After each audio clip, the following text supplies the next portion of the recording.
सम्पूर्ण जेन्जी साथीहरू नमस्कार। म हाम्रो देशको जेन्जी मित्रहरू जसले यो परिवर्तनमा आफ्नो अमूल्य योगदानहरू दिनुभएको छ उहाँहरूलाई म नमन गर्न चाहन्छु। देशमा ठुलो क्रान्ति भयो, देशमा नहुने कुराहरू भयो। हामी जेन्जीहरू जो हाम्रो जेन्जी साथीहरू कलिला उमेरको हाम्रो भाइहरूले आफ्नो ज्यान गुमाउनु भएको छ। सबै गर्दा नि यो देशमा पहिलाकै शक्ति आउने हो, पहिलाकै पार्टी आउने हो र पहिलाकै जो राजनीतिक गर्ने हो उहाँहरू नै आउने हो भने यो देश उहाँहरूकै लागि छोडिदिँदा हुन्छ। हामी यो देशमा बस्दा केही अर्थ हुन्न र हामी जेन्जीहरू नाम मात्र जेन्जीको भयौँ। अहिले आएर कसैले भन्छ काङ्ग्रेसको जेन्जी, माओवादीको जेन्जी, एमालेको जेन्जी र विभाजन र तोड्ने र फोड्ने बाहेक अरू केही काम भएको छैन। सबैलाई एक गर्न कहाँ छ, सबैलाई तोड्न र फोड्न मात्र लागिरहेको छ यो पुरानो सरकारहरू। त्यसै गरी म हाम्रो सम्पूर्ण जेन्जी मित्रहरूलाई यो इतिहास लेख्ने बेलामा हामीले चुक गर्न हुन्न। जे गरियो, जे भयो सबै कुरा भइसक्यो। अब सुधार्ने, बनाउने र आमूल परिवर्तन गर्ने कामहरू हामीले अगाडि सार्नुपर्छ।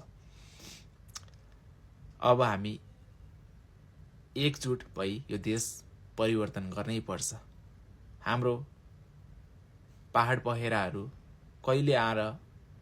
कहिले जनता आएर मलाई पहाड पहेराहरू बनाउँछ भनेर कुरिराख्नु भएको छ। यो देशको माया हामी नेपालीहरूलाई थाहा छ, यो देशको माया हामी जनताहरूलाई थाहा छ। तर यी भ्रष्ट नेताहरूलाई यो देशको माया होइन, यो देशलाई कसरी लुट्ने, यो देशलाई कसरी खाल्टोमा हाल्ने र नेपाललाई कसरी गए गुज्रेको देश बनाउनेतिर लागिरहेको छ। हाम्रो राजाको पालामा हाम्रो देशको इतिहास के थियो हामीलाई थाहै छ। हाम्रो राजा विदेश जाँदा फेरि हाम्रो देशको नाम, हाम्रो देशको झन्डा उहाँ फरफराइरहेको हुन्थ्यो। तर अहिले त के हुन्छ, हाम्रो देशलाई गन्ती मानि लास्यतिर गर्नुपर्छ। त्यसैले यो आउने चुनावमा यो परिवर्तनको लागि, यो देशको लागि, यो नेपाल आमाको लागि हामीले अब एक हुनै पर्छ। यो परिवर्तनमा हामीले राष्ट्रिय स्वतन्त्र पार्टी र हाम्रो रवि लामिछानेज्यू लगायत हाम्रो बालनज्यूलाई समर्थन गरी यो इतिहास लेख्नै पर्छ। सम्पूर्ण जेन्जी मित्रहरूलाई आह्वान गर्न चाहन्छु, यो अमूल्य परिवर्तनमा हामी अब एक भयौँ। हामी जनता, हामी नेपाली, हामी देशको आमा बाबा, दिदी दाई भाइ सम्पूर्ण अब एक भयौँ। सचेत भयौँ, सबजनालाई सम्झाऊँ कि यो परिवर्तन गरेन भने यो पुर्खाले थुक्नेछ। हाम्रो जेन्जीको त्याग, बलिदान र रगतले यो देशलाई पोल्नेछ र भ्रष्ट नेताहरूलाई एक न एक दिन पोल्नेछ। त्यही भएर सम्पूर्ण आमाहरूलाई, सम्पूर्ण देशवासीहरूलाई, सम्पूर्ण जनताहरूलाई म भन्न चाहन्छु, अब आमूल परिवर्तन गर्नै पर्छ, यो देश बनाउनै पर्छ। यो देश बनाउने जेन्जीले हो, जेन्जीलाई तिमीहरूले लखट्ने काम नगर, छोडिदेऊ।